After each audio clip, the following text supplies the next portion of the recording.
मराठी भाषा भवनाचं भूमिपूजन होऊनही ते तसंच आहे। संजय राऊत यांनी हे वक्तव्य केलंय। मरीन लाईन्सला मराठी भाषा भवन होणार आहे। महाविकास आघाडीचं सरकार तर उर्दू भवनासाठी जागा देत होतं। नवनाथ बन यांनी राऊतांवर हा पलटवार केलाय। राज्याच्या हिताच्या दृष्टीने मराठवाड्यातल्या शेतकऱ्यांच्या मदतीची फाईल अद्याप उघडली गेली नाही, पण ज्यांच्या हातात सत्ता आहे त्यांनी आपल्या कार्यालयाची फाईल किती वेगाने फिरवली आणि फिरू शकते एवढंच मला सांगायचं आहे। माझ्या त्यांच्या नवीन कार्यालयाला शुभेच्छा आहे।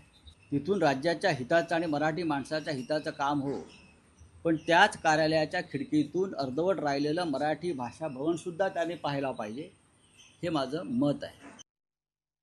मरीन लाईन्सला मराठी भाषा भवन निश्चितपणे होणार। आम्ही उर्दू भवन बांधण्यासाठी घाई करत नाही। जेव्हा महाविकास आघाडीचं सरकार होतं तेव्हा उर्दू भवन बांधण्यासाठी कोण घाई करत होतं?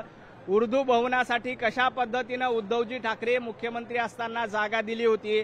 आम्ही उर्दू भवनला जागा देत नाही, आम्ही मराठी भाषा भवन हे तातडीने उभं करू। आणि राहिला प्रश्न राफेलच्या गतीनं फाईल्स मूव्ह झाल्या। अहो संजय राऊत, तुमच्या अलिबागच्या फाईल्स या ब्रह्मोसच्या वेगाने गेल्या। तुमच्या मातोश्री 2च्या फाईल्स या ब्रह्मोसच्या वेगाने मूव्ह झाल्या होत्या, हे महाराष्ट्रानं बघितलेलं आहे। त्यामुळे फाईल्सच्या गप्पा संजय राऊत यांनी करू नये।